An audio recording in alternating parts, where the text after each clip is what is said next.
The snake represents the feminine. So that's the easiest way to look at it.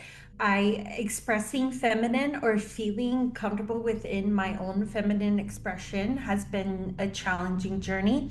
When you're on a spiritual journey and you are showing up and evolving and growing, and your vibration is shifting, and you are becoming that authentic version, a lot of times also it causes a renegotiation phase between the relationships that are with you.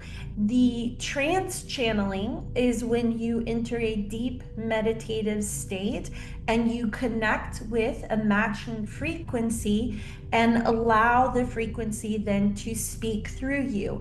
Most trance channelers, then their consciousness recedes. So, for example, the being that comes through will come through at a rate in which the container can hold. Hey everyone, and welcome back to the Shifting Dimensions podcast, where we explore the unseen, the unknown, and the transformative moments that shift our understanding of reality. I'm your host, Jumi Moses, spiritual seeker and metaphysical investigator, exploring the mysteries of existence. On the show today, I have the pleasure of speaking with Cassandra DeAnn. Cassandra is a trance channeler who brings through transmissions from galactic, angelic, and ancient archetypal frequencies. Known for her ability to trance channel over 20 different multidimensional beings and collectives, including the Pleiadians, Arcturians, Hathors, Thought, Merlin, and Lemurian consciousness, her work is often described as clarifying, activating, and profoundly transformative. Cassandra, thank you so much for joining me today on Shifting Dimensions. It's such a pleasure to have you back on the show. Thank you, Jimmy. I'm really excited to be back and talk with you again.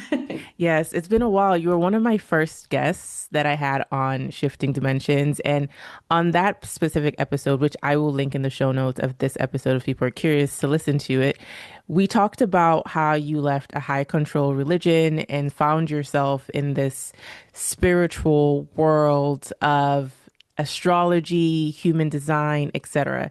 Since then, so much has happened in your life. Unfortunately, you've gone through a divorce, and I think that sparked another spiritual awakening for you. So I just want to jump right in and have you talk about your divorce and what that spiritual awakening was like, that whole journey.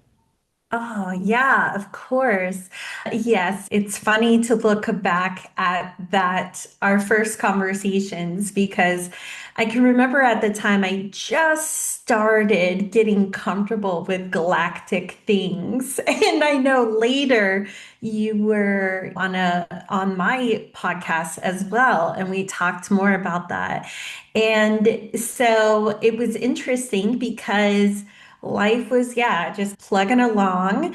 And then I don't know if you remember this, but there was a significant solar eclipse in Aries that took place in 2024. And that was on my birthday, like right before it. So the effects of the eclipse were strong then.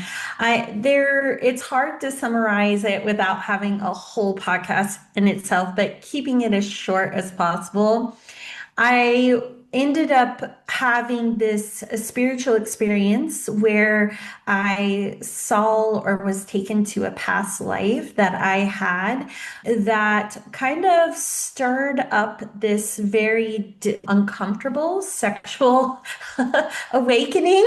And as I exited where the building where I was meditating, there was a huge black snake on my porch. It was so crazy. You can't make these stories up. I've never been that close. We had to have been maybe 5 feet apart from each other, and it was huge and just coiled up. And it was the first time I was confronted and looked at it, and I was like, I see you. And normally I'm like, chop its head. I don't like snakes. But I saw it and I was like, I forced my body to just rest and took a breath. And I was like, I see you. And I went about my day. 2 days later, at the time, with my ex now, we went into that same building And I came out with all of just all threw all my cards on the table, still not seeing us going towards divorce. And while we were in there in that 2 hour conversation, that snake came back. And while we were having the conversation, shed its skin on the porch where I was. And I came out to see it took place while I was shedding my old skin and coming into my fullness. And we both just looked at it like, what on earth just happened? Wow. That was the cosmic energy that week was insane because about 2 days later, I want to say it was like by Thursday that week, I woke up and I realized my marriage was over. And nothing otherwise was communicating that was the case. I was well received in the conversation, but it was like I jumped timelines and where I was, it was done. It was completed. And that I would say is the first time I've ever felt like I've had a spiritual aha moment that I wish I could have gone to bed and forgot because I was in that relationship over 25 years. So not a light decision. It took me a week to process it. And finally, I said something. I will say on the other side, everything worked out. Everything that I was feeling and was told intuitively worked out exactly. And it propelled us all in different directions of new experiences. Yeah. Wow, that story is just, I don't even know what the right word is. Like fascinating, obviously, but I don't think that fully encapsulates what I'm even trying to communicate in regards to your story. Mhm. If I'm understanding you correctly, you had this experience while meditating one day that kind of transported you into a past life where you had this vision where you resonated with a different sexual identity. And in having that happen to you, you go home, you see a snake on your porch, which I want to ask you the significance of snakes on a spiritual level. And then you have this conversation with your husband, letting him know what you experienced during the meditation. You weren't thinking that you were going to end your marriage. I should say ex-husband. You weren't thinking you were going to end your marriage, and then you come home again after having this conversation with your ex-husband, and you notice that the snake had returned and shed its skin. And then soon after that, you had the epiphany that your marriage was over.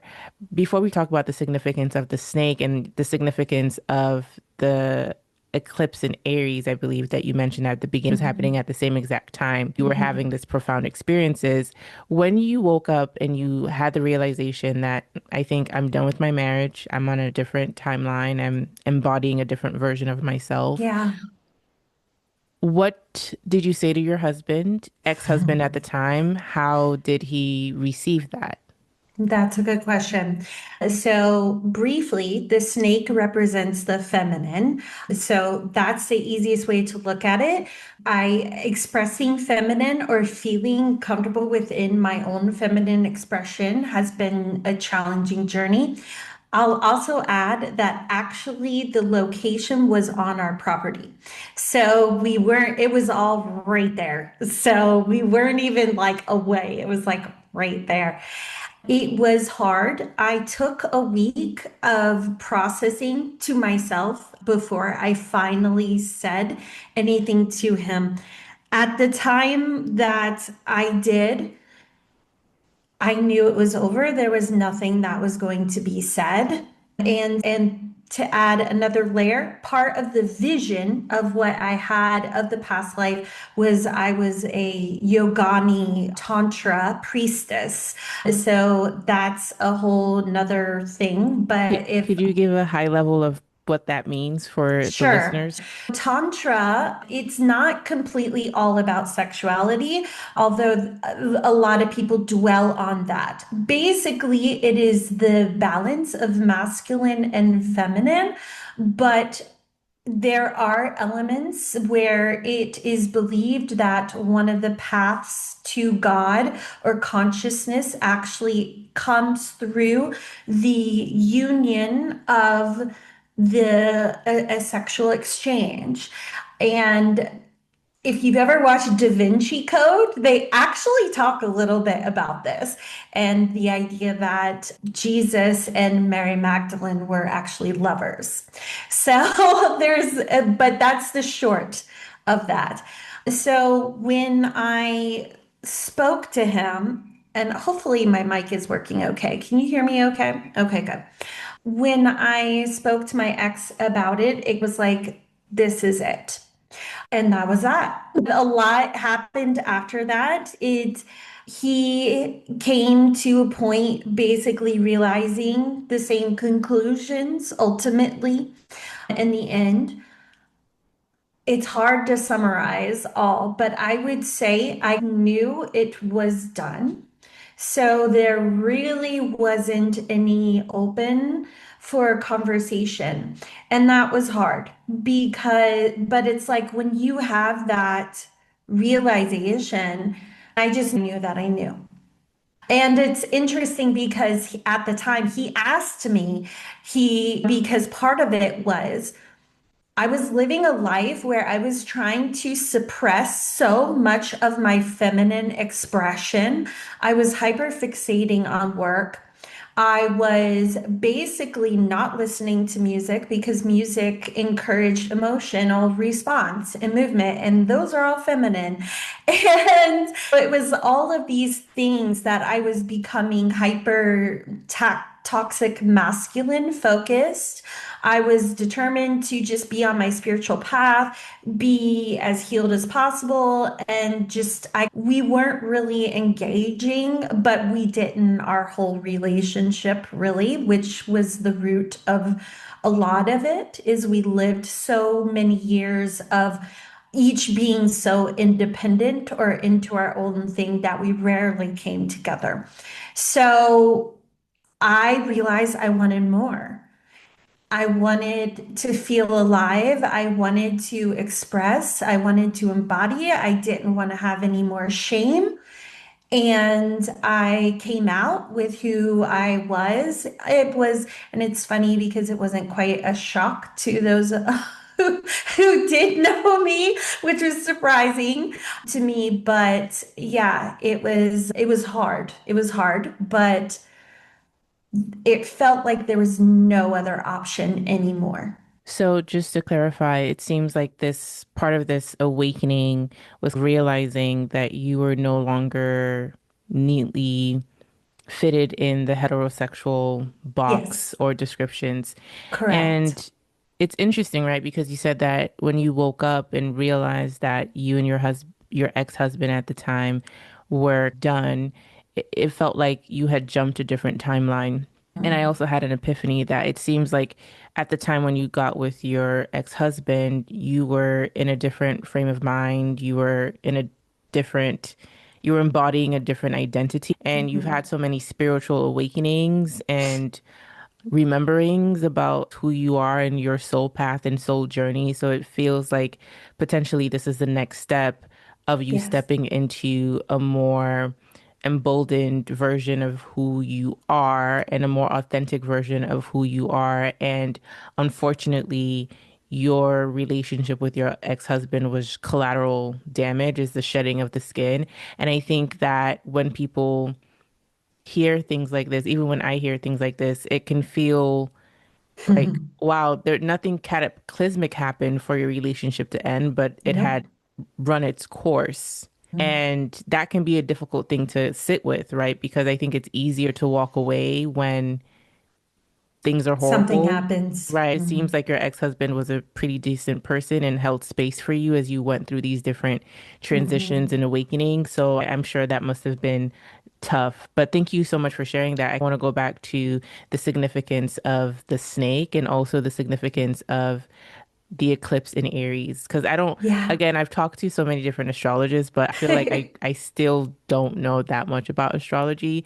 So just would love to hear the significance of both of those things and how they impacted your spiritual awakening or, what they mean in general. Yeah, of course. Yes, and you did such a great job of summarizing all that. And yes, the I would love to add one more piece is when you're on a spiritual journey and you are showing up and evolving and growing and your vibration is shifting and you are becoming that authentic version. A lot of times, also, it causes a renegotiation phase between the relationships that are with you. And it is hard, yes, but not always is who is there vibrationally aligned and choosing to equally go forward. And part of that life too was it was shunned for me to even discuss my spiritual beliefs. I wasn't allowed to be authentically myself, which was part of that too. And as far as the astrology, so it was pretty potent in general collectively. And that was one of the eclipses where a lot of, especially here in the US, we could see a lot could be seen of the eclipse. I personally believe all eclipses are destiny points and potent, but this particular eclipse was strong with it being on pretty much the exact degrees of my sun sign. Now, why that is also interesting for me is because in astrology, my particular chart, I am what is called a Libra rising and an Aries sun. So my chart is completely flipped. So being in Aries, my sun is in the house of relationships, which is normally ruled by Libra. But Libra is in my first house, which represents the first house is, and you could say the easiest version is saying a version of you, a piece of you. And Pluto is right there. Now, anytime Pluto is activated, especially in an eclipse, which in this case it would have been opposing, it means death, rebirth, transformation, and coming to personal power. I like to say as an astrologer, anytime Pluto is involved, Pluto wins. And Pluto is personal power. So in this particular example, the eclipse is solar, so it's new beginnings. So it was highlighting me, my sun sign, and saying, who are you in your relationships? How are you showing up? Are you showing up in your power? Are you showing up in your fullness? Or are you hiding who you are? Guess what? Pluto says, no, no more. You embody all that you are. And so it caused that tension point of saying, it felt almost unbearable. I don't want to be this anymore. And it just, like I said, it really felt like opening a door into a whole new reality. And once I did, wow, things rapidly shifted to bring me to where I am today. Thank you for that context. That's really helpful. And the snake piece, I keep Mhm. harping on it because I think in popular culture, the snake is often, and even within religious traditions, especially Christianity, the snake is something to be feared and technically represents, not technically, but often is seen as evil. But you said that you saw this black snake on your porch, and instead of Mhm. running away from it, you said that you saw it. And you also said earlier in the conversation that the snake represents the feminine. So I really want to talk about that a little bit more and Yeah. if we should reimagine or rethink the way that we view the snake.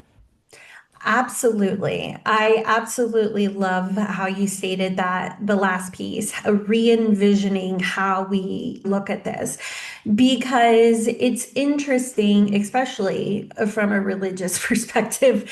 I could definitely go on a rant for that one. But what's interesting is when we look at the snake and the feelings that are associated with it, it's the yin and the yang. And the snake is tied to the feminine expression. When we look at from the perspective of yin and yang, the snake is in that realm of feminine.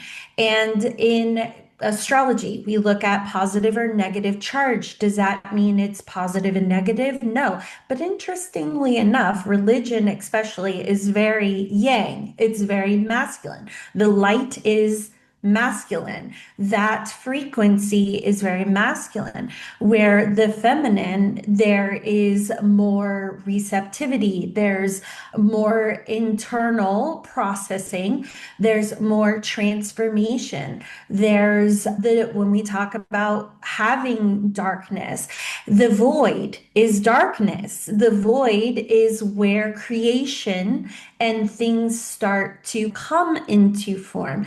So in spirituality, the snake, and especially if you're looking at the snake eating its tail, is like the full cycle. It does have a very feminine quality. I I think also in you could take this in the same context of if you're looking at it from a place of, ooh, shadow, you could look at it and say, I was eye to eye with my shadow. The piece of me that says, no, you're like, you can't keep doing it this way. You have to have that courage and strength to confront the shadow, confront the darkness, and then transform and shed and move into the higher expression. So that's how I look at it. I think, yeah, I think that would probably summarize the best I can how I would describe it. And that makes a lot of sense, to be quite honest. I know that in other cultures, the snake is also seen as a symbol of healing and Mhm. wisdom as well. So I Yeah, want to move more now and talk about your work as a trance channeler, because this is also a recent development from the time, since the time that we spoke in 2024. yeah. So, how did you get into trance channeling? How did you even discover that you had this ability? Goodness gracious. So it's interesting because before I had this experience, I started to have like moments where in meditation, I would start to speak light language, which for those listening whom maybe that's a new term, I just simply describe it as a higher frequency light code that is communicated, and it sounds different depending on the frequency it's shared. Now, this isn't uncommon for those that are going into channeling modalities to start here because it's the first experience that allows you to go into a deep meditative state to allow a frequency that doesn't make sense to come through.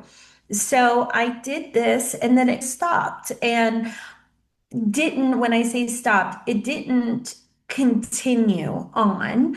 It never developed anything into anything else. And I never really felt like a light language healer. So I just put it in my back pocket. Then after the divorce on a podcast, I had a instant reaction to which is not common at all for me. It's not something that normally happens, but a instant attraction, a unusual chemistry to someone that I was interviewing. And I now live with him and we are in relationship. We spoke back and forth for quite some time, and then it got to the point where we decided to move our life forward together. He was in another state and I was in Florida. And his first visit with me, he speaks my language, which is so incredible. I don't even, it's just incredible. So, his first visit to me, we were sitting on the couch and I was just connecting and getting guidance. And I was told by my guides, you're going to start trance channeling. And I was very mad. I was very upset. I started to have a complete full body panic attack. Thankfully, he's trained in life coaching. I was so hysterical.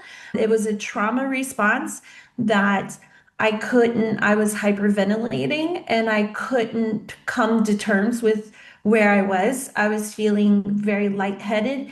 He helped me through that trauma response, which ultimately brought up a lot of wounding around, once again, my childhood, specifically my mother and my grandfather, who are very gifted, and it has played out very not great in their life, including my grandfather committing suicide. So there was a lot of wounding or trauma or fear or whatever word you want to call it around this idea that I would be comfortable with even allowing something like that to happen. And for those who are listening that are not quite sure what trance channeling is, the difference between channeling and trance channeling is one is you are consciously receiving information and sharing it. The trance channeling is when you enter a deep meditative state and you connect with a matching frequency and allow the frequency then to speak through you. Most trance channelers, then their consciousness recedes, is a common known channeler. His consciousness recedes. So, therefore, you don't know what's being said. So, it is very surrendering. It brings up lots of things like, what's going to come through? Is everything going to be okay? Because we're losing, or at least we have the illusion of losing our control. When I found out about it, not too happy about it at first, but in time and gentleness, I came around to it and was able to practice with my partner. And I'm completely comfortable. Y- When you said that your current partner, he spoke your language, do you mean you guys were just on the same wavelength in terms of spirituality, values, etc.? Everything, Wow, yes. that's amazing. And what's interesting is I can remember a point in frustration when I felt like I couldn't express myself and I was very alone in the journey I was on. I remember making a list, and at the time I assumed my ex would morph into these things. He did not. But one of the things is I never felt understood and I felt like I wasn't allowed to talk about who I was or things I enjoyed. And even if it wasn't understood, I just wanted someone to have that interest. And so I can remember sitting and writing my little list of manifestation. I was like, feeling spicy that day. And I was like, I want someone to not only understand me, but to challenge me and encourage me to be the best version of myself I can be. And you got Well, exactly that.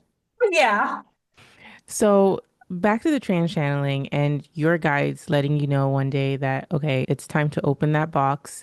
You'd been channeling light language and that had been coming through you. And yeah, I've heard people talk about light language before. My understanding is it's language that is not from this world. It's often healing correct. Yeah, language, but so your guides tell you that you have to start trans channeling now, and you have this visceral reaction to having to do that, given the wounding from your lineage. But I have to ask, is it something that you had to do? Why were they bringing this forward to you to incorporate into your abilities in your service to others? Why was that important for you to move through with that? And did you have to do it? That's a very good question. And I do feel like we don't have to with anything. That said, after I've experienced the spontaneous awakenings I have gotten to the point where I might kick a little bit and yell, but ultimately everything is worked out absolutely in accordance to my highest good. So it was frustrating. I had my moment. Did I have to? No. But this is what I can tell you, being over a year now on the other side of that, is that one of the things I wanted, and it honestly goes back to this relationship, but then again, like I said, in astrology, my sun is in the house of others. Relationships are a key part of my life. And what I realized, the piece that was missing is being human and living and experiencing and engaging. When I trance channel, it has probably been the most effortless thing I have ever done. I don't have to analyze charts. I don't have to spend complicated amounts of hours building PDFs or this or that. I literally go up, show up, connect, channel, and that's it. It's not draining. It feels empowering. I love the way I get to connect with people, and it has opened up so much time for living. And so it really works very harmoniously with the life I want to live, where I want to go, and how I want to spend my time. Also, I've always had, I would say, difficulty in accessing my inner child or feeling like it's okay to play. Once again, that these you could say are feminine qualities, being able to be playful. Never felt comfortable with it. Trance channeling allows me to feel this magic and curiosity in new ways I've never experienced before. And so it's incredible. It's been so incredible.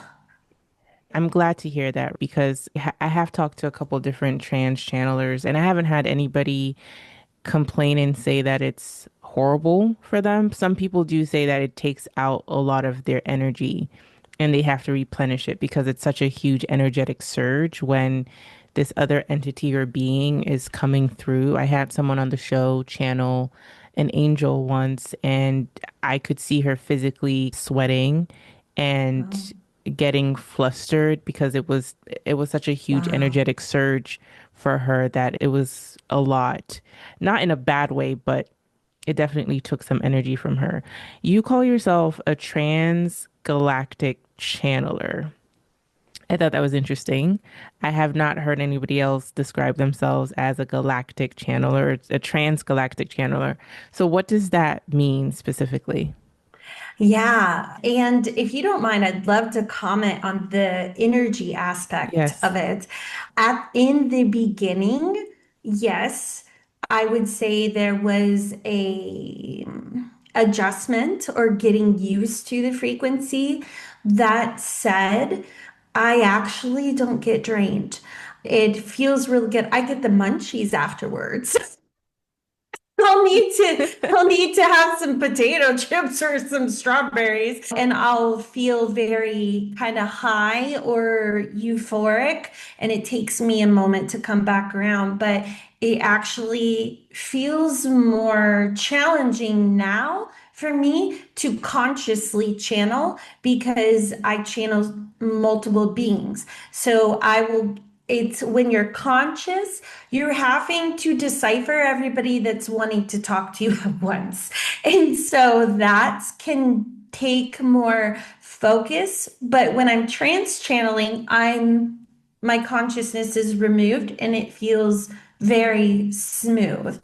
Now, as far as the galactic piece, once again, I think everything happens for a reason. I can see now how my work as a certified galactic astrologer was the piece leading up to this. And here's why. As a galactic astrologer, part of the requirement to be certified was to learn our galactic history, become familiar and understand the different beings and frequencies. Then my work with my clients was reading the Akashic records. Guess what? Anytime I'm reading your past life, which I remember yours, one of them was connected to Hadarians. Okay. I'm reading your records. I'm feeling the Hadarian energy signature. I now know what they feel like. I now know they feel very different than the Palladians feel. So my energetic body is becoming familiar with these different galactic races in a way that I can now identify energetically. This is who's showing up. I know this energy frequency. Now, yes, I'm also a very clear audience. So when beings come, they do announce themselves, but I've been told I have very big walls and I'm very picky.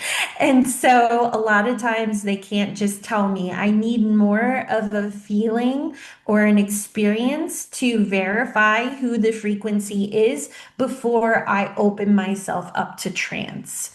So I do connect with many different galactic frequencies. Now, even to the point, some of them I do not know a name, but I trust the energetic frequency. And for example, there was one being I connected with, and they had me look up and they said they were connected to the horseshoe galaxy or something. I was like, what? But I looked it up and the energy and everything, it felt okay. Yeah, I felt very affirming. But, anyways, it's been an interesting journey. But yes, I've channeled many different galactic beings. Sometimes they will speak to me as a collective. An example would be a lot of people know Abraham Hicks. That is a collective. So a collective channel. So there's multiple frequencies in that where I will channel, for example, the collective Palladian, but then there's also a collective frequency, not collective, I'm sorry, a more specific frequency of that collective of Palladians that calls his energy, because he does resonate with more masculine, is Tyron. And so how his energy is very different when the Palladian collective frequency comes through. So it's been interesting. But yes, I that's the best way I could summarize it. Extremely fascinating. And so, just to again summarize it, because I really want to make sure I understand, you getting into galactic astrology was like the catalyst for you eventually Yes. becoming this trans-galactic channeler. And galactic astrology, from my understanding, is the ability to look at the astrological chart of someone's past lives, not just on Earth, but from different planetary systems. So Yes. like a more galactic scope. And in your galactic channeling, you're not necessarily channeling deceased loved ones. Because when I talk to trans channels, there are different types of trans channelers. Some are mediums and they channel people that have crossed over to the other side. You mentioned Bashar channeled by Daryl Anchor. That's more of a collective galactic frequency that Daryl channels, and you have that same approach where most of your channeling tends to be from galactic frequencies that are not necessarily of this particular earth. So when a client or a customer comes to you, because I like when I using Bashar as an example, when I watch some of those videos, Bashar is doing a group channeling, right? He's not just talking to someone one on one because it's a galactic channel. It feels like it's more general messages. Like someone could ask, I'm sure people ask specific questions about their life and themselves, but it tends to be like general stuff, like why am I struggling with relationships, Mhm. etc.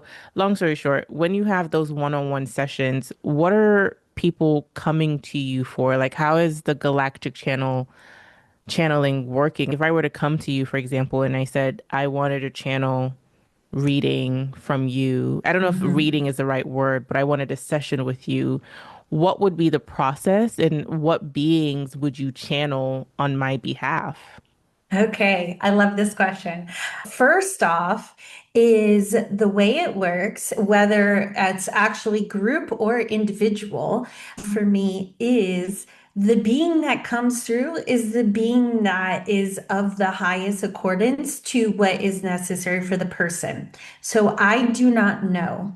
There are circumstances now in which I, in my own private channelings, can say, oh, I would like to channel this frequency. But when it comes to clients and my groups, I do not say. And there's a reason behind that. First off, is because I spoke of how my body handles the energy frequency. I did not speak to how the other person's body handles the frequency. So, for example, the being that comes through will come through at a rate in which the container can hold. So if I'm bringing through someone like Thoth who has been, that one takes more energy from me to channel. That is a very high vibration that can be difficult for other people to hold. So it would not be of your highest good for Thoth to come through if you're not at a frequency that can hold that. So I allow the being that is most aligned to come through. Same thing in a group setting. It is the being that can be relevant or held best between the group container frequency.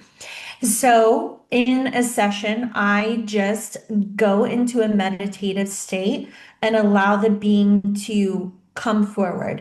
When they come forward, it's different ways, but as I briefly spoke to, I feel their energy signature and I have to give them actually permission before I will enter into trance. Once I am in trance, my consciousness is removed, and you enter in direct conversation and dialogue with that being. You can ask anything and everything that you would desire to ask. If it's something they don't want to answer, in the sense of it's not in your highest good to know, because, for example, one thing in the numerous amounts of hours I've had channeling, they are not going to puppet you or tell you how to live your life. So if you come and say, what is my highest purpose? What job should I have?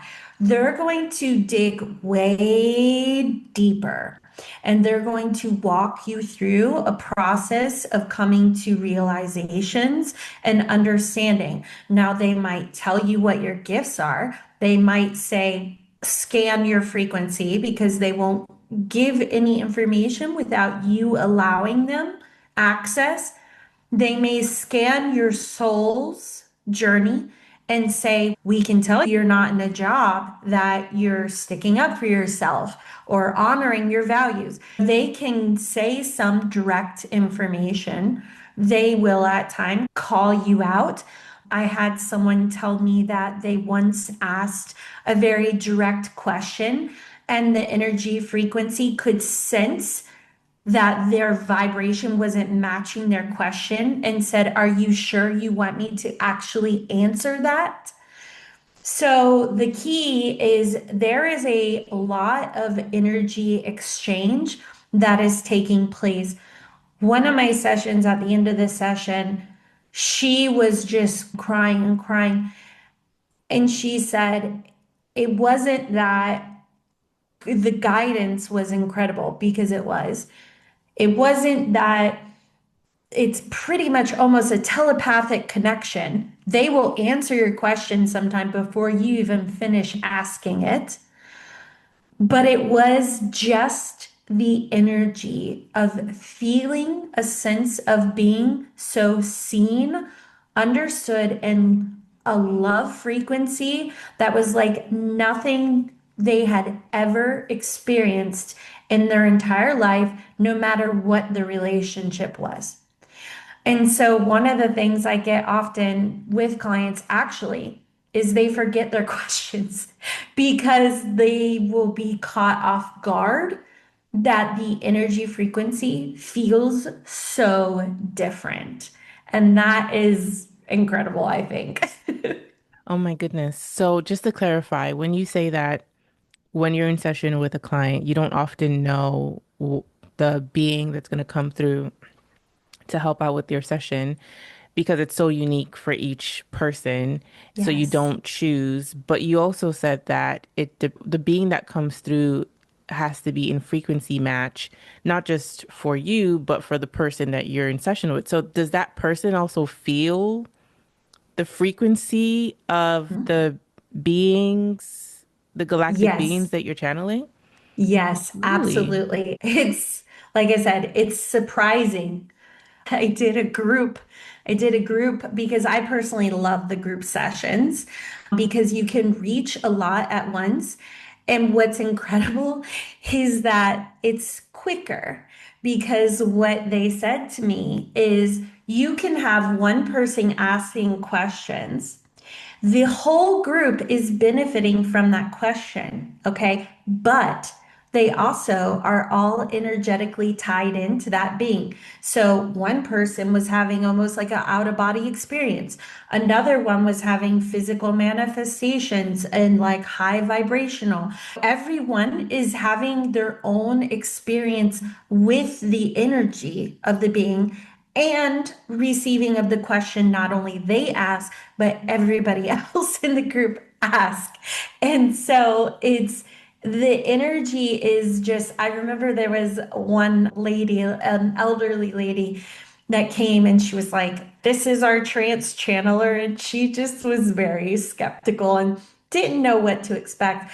Afterwards, she was like, that was real. Like she was burning up because it's frequency. So different people are going to experience it differently. But yes, the whole group was able to hold that energy, but how each of them felt it was also dependent on their vibrational quality. And so some were hot, some had physical sensations, and one lady had like an outer body experience. It was completely taken with personal exchange with the energy. So you just never know. Now I have to see how this works because I'm so fascinated. I would love for us to do like a live demonstration, but before we even get into that, there's one thing that you said, and then I have one other question really quickly. So I love that you said that these beings that come through aren't necessarily trying to tell people how to live their life. Correct. And they're also very cautious about telling them things that could disrupt their mental health or make them act a certain way. And I appreciate you saying that because that's something I always think about and question because I think there needs to be ethics around this type of work, right? Because obviously there's some people who are the real deal, and then there's some people who take advantage of people's vulnerabilities. So I do Yeah. like that you did say that, and it also prompts me to ask the question, do these beings that you channel as well predict the future? If you were in a client session and they were like, I've been applying for different jobs. I'm currently in an interview process. Am I going to get this job? Do you have moments where clients ask you to predict the future, and do these beings predict the future? That's a good question. So that I would say is a little layered, because there are times where information will be given. I personally am one that, if I'm conscious, that's always been nerving to me, but I'm learning to surrender. I actually just channeled a full year, month by month, but that was consciously channeled, and there were absolutely predictions. So I would say that from what I've been shared or gathered, because that's the other thing is a lot of times the information I have to access is based off of the recordings from my partner and I that I've listened to, from what he's shared or what clients have shared. So, do I know the full scope to answer that completely? No. Do I know that they have predicted things collectively? Yes. Do I know that they have shared guidance of outcomes in time frames for my partner and I? Yes. So that would probably be the best I could answer that question. I do know a lot of times, like I said, I've heard there is a sensitivity to allowing the journey to play out. So if it is going to be altering something in some way, most likely they would not. But there are things they have predicted moving forward, especially collectively. I can imagine. Again, I've watched a few trans channelers give collective predictions. Nothing that I think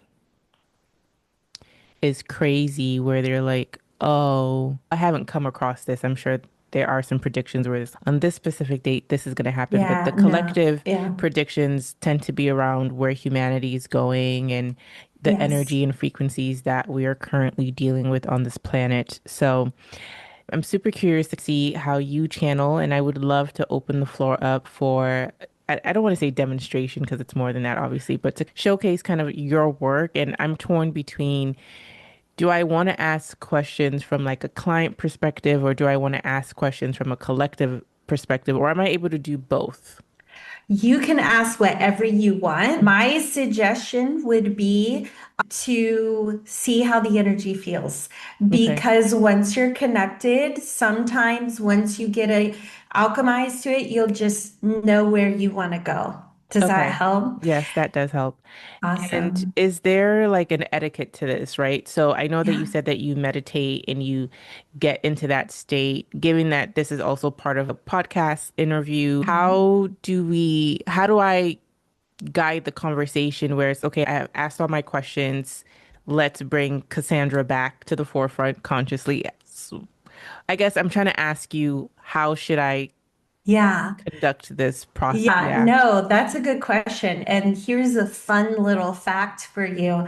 So it's interesting because if you think about, especially doing client sessions, and you have an hour to fill, and I'm consciously not there, it's like, how does that work? And interestingly, the beings always know when about the time is up. And so they will say, do you have one last question? So I would say most likely they may go that direction. But if you are feeling done, you're welcome to speak to them just like you would anybody else, and they will respond.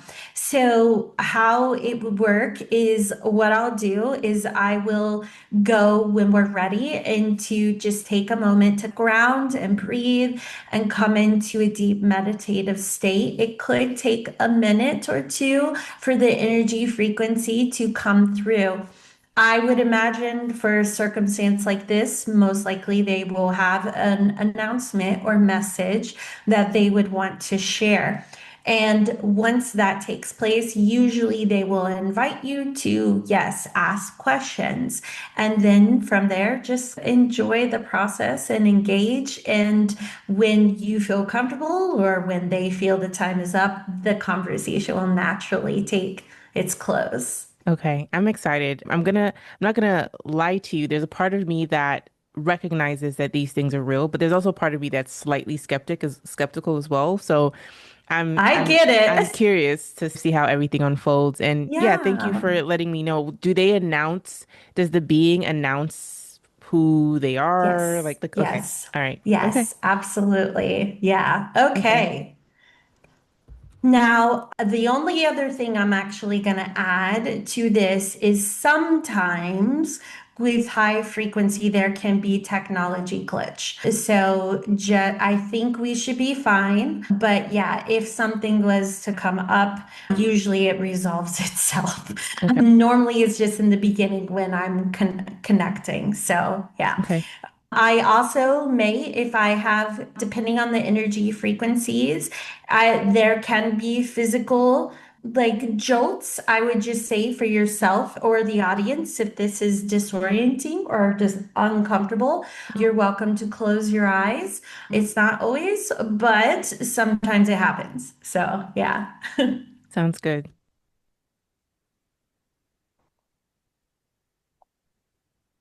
just gonna turn my background music up just a hair. Okay. Take your time. Okay, if you're ready, I'm going to go ahead and start connecting. Sound good? Yes. Okay, so I just invite anybody listening to just take a moment with me. Take a moment of presence to just close your eyes if you're in a position you can. You don't have to keep your eyes closed, but this is just a chance to connect energetically. And I'm going to go into deep meditative state. I invite you to just relax into where you are.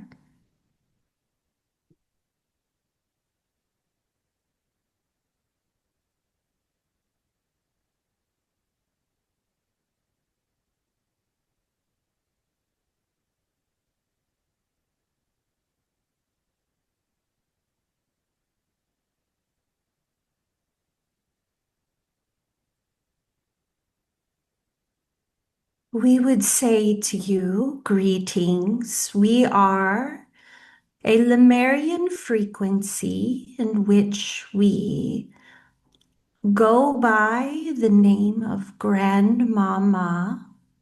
You may refer to us if you desire in this form. It is well that we are able to speak to you in this way through these forms of connection for a time in which we would say it is very essential to be connecting with one another. We would say, very passionate in the ways in which we are watching, observing so many of you on your planet as you remember again who you are. Thank you. It is our pleasure to speak. Would you like to engage in conversation with us today? Yes. Thank you for being here. My first question, I'm curious of a curious mind. Why the name Grandmama? Are you a collective? We are a collective, yes, of Lemurian, yet it is in my frequency specifically that there is a energy signature that we find most useful, perhaps in our engagement. Thank you. I have a question related to the collective now that I want to switch over to. A theme that I've come across, not just for myself, but for others, is this push away from the 9 to 5 way of being. And I want to ask why this is happening on a collective level for many, especially women. You are asking. questions that open many doors and questions to follow. Yes, it is to be understood. Collectively, we would say that where you are going is not where you have been. Your species will continue to evolve and see significant transformation and shifts into what your reality, your world looks like. We will be direct. There is ways in which you are accustomed that will no longer be. Look at your lives and find where you are limited within your structures, within your jobs, within your finance, ways in which you are playing a game that perhaps you have outgrown. It is not intended forever for the hold, we would say, of belief that one must perform jobs in certain linear fashions to earn one's right of existence. This is outdated. You will see in the years to come many of these experiences, jobs, or titles will be removed. This is work that has begun many years ago, forcing humanity to begin to reflect that what was providing the illusion of safety and consistency was not so. It is of all of your people to look at how you spend your time, your energy, and in what ways you limit what you feel you are capable of. Hmm. Thank you. I have another question in regards to men and women and relationships. It seems more than ever there's some sort of battle of the sexes and a misunderstanding of each other. Why is this happening right now? The first thing in which we would say is there will come a time in which many of you will begin to realize the complete scope of one's existence. You are not defined by a particular expression, for you have all been of multiple expressions. There is a jumbling of sorts in various ways collectively of this frequency to help encourage more harmony and unity. There is, we would speak to, rather not entirely associated with gender, but rather of expression of the energy poles. Meaning, yes, you may identify them as masculine and feminine. There will be, as your society goes through old ways dying, there will be a rise of some that will attempt to hold things in certain narratives that are no longer supported. We would say our guidance is this is not a journey to be of the sexes. Rather, this is a encouragement to harmonize with each individual as all in that which you are. To look beyond what you may perceive or label and begin to welcome various expressions, to welcome various allowances to be how you desire to be. The best thing one might do is to not identify through separation, yet to celebrate where you harmonize and come together, regardless of form.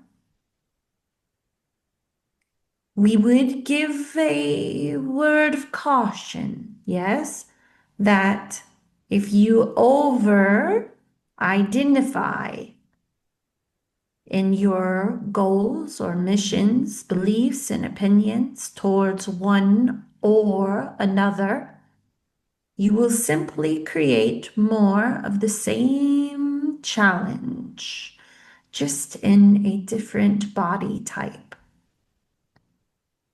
It is suggested to see unity in all and embrace individual expression.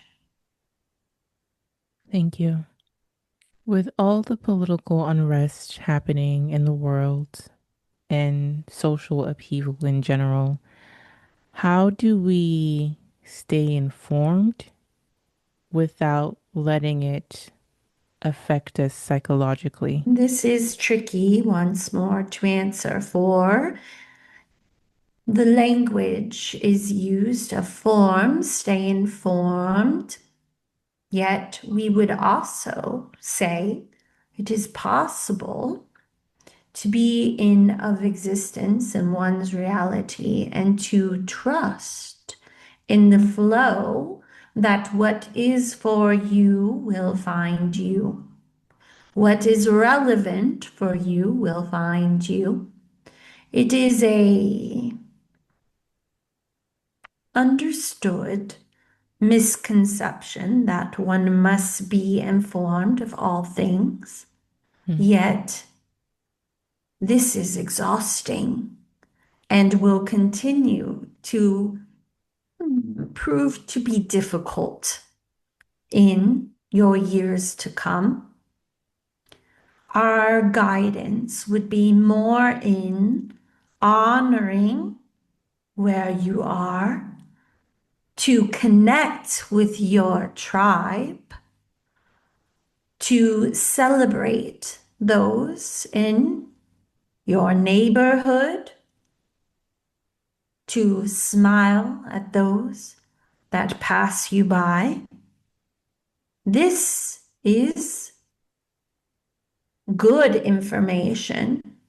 This is connection and trusting that if there were things necessary, you will have the encouragement to either explore them or trust that they will find you where you are. Regarding this time and how one might navigate difficulty, we give this guidance with first acknowledging we understand, especially those whom feel an intensity to resolve an intensity to assist, yet it is important to remember one cannot alone save the world. You must honor yourself.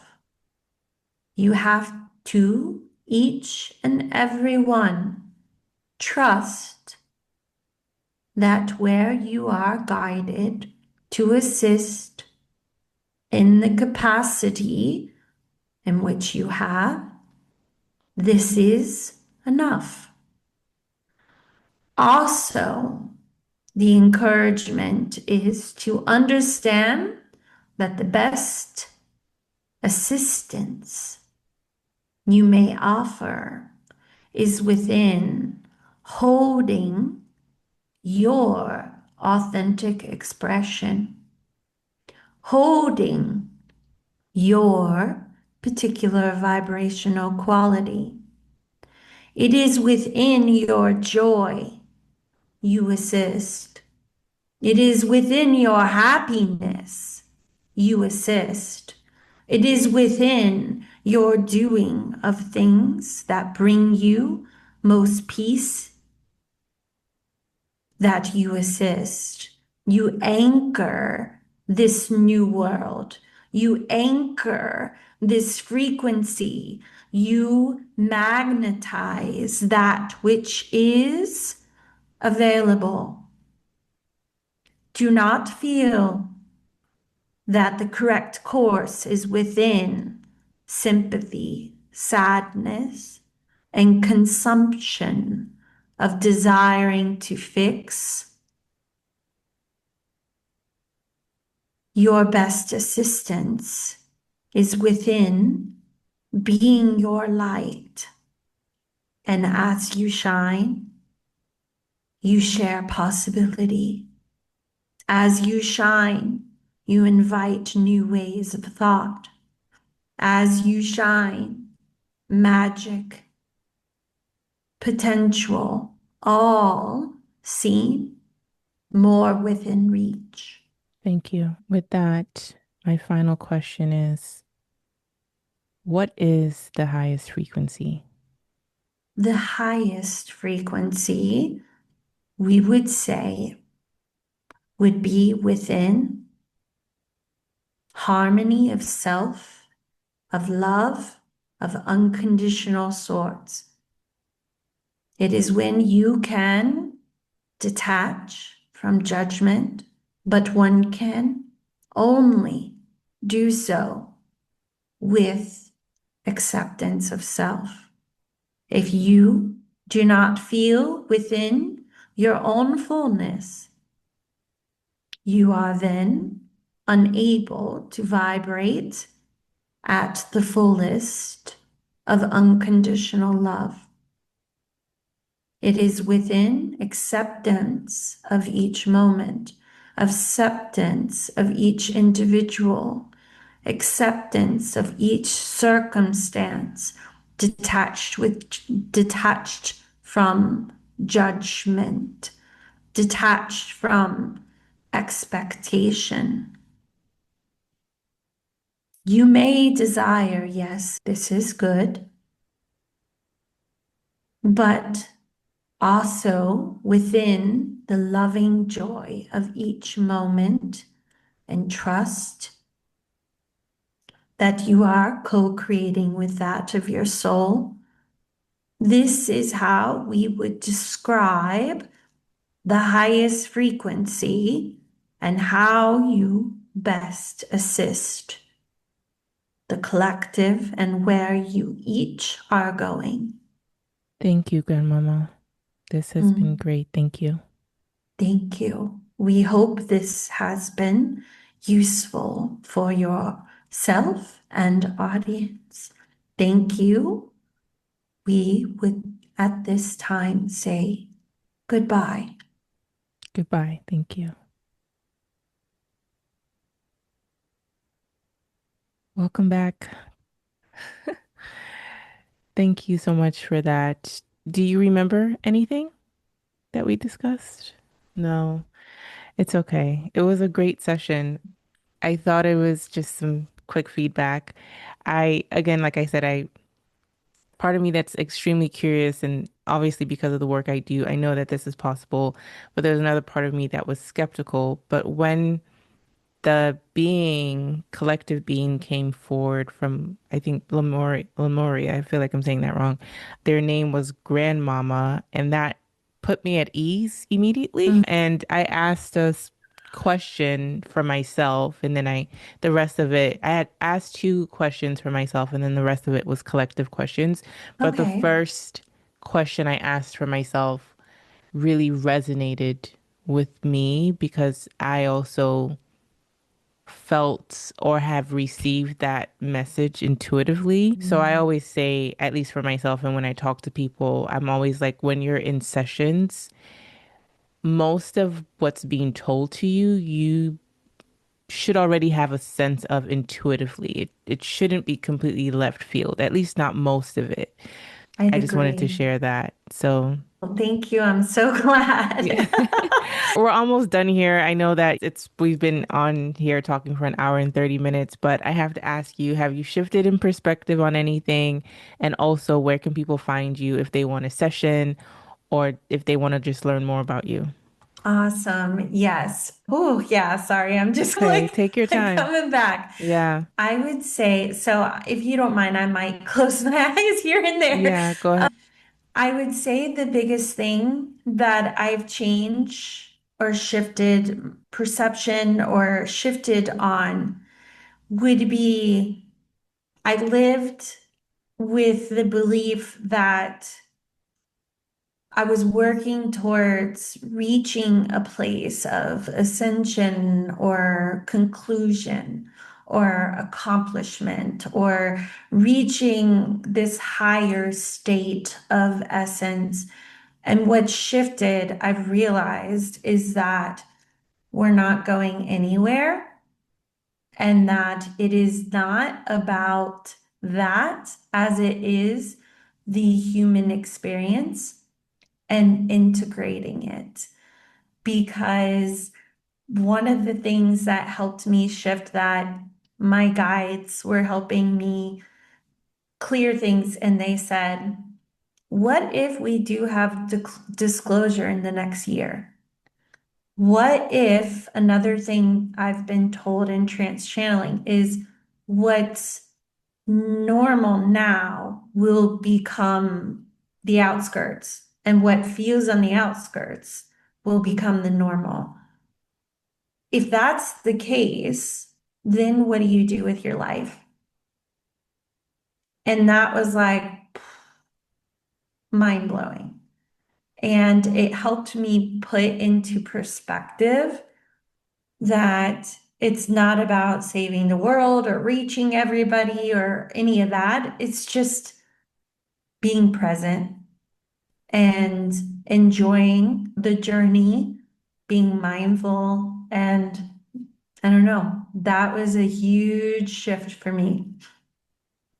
Thank you for sharing that. I really resonate with that. And I say this to a lot of my guests, and I just had this epiphany that I realize that whenever I come to a knowing or realization myself, I will have someone on the podcast regurgitate or affirm the same things I've come to understand. And I Yeah. wonder if it's just some sort of psychic telepathic communication that we're having ahead of the show. But thank you for sharing that. I really resonate with that. Where can people find you if they want Yeah. to work with you or learn more about you? Yeah. My website is my name, Cassandra DeAnn. And that's the best thing. I'm gonna try to be working more on YouTube. So you can eye it there. I'm also under Cassandra DeAnn and I post videos there. And I recently did the mention year ahead, month by month, which was a long video, but it was like rich with information. Okay.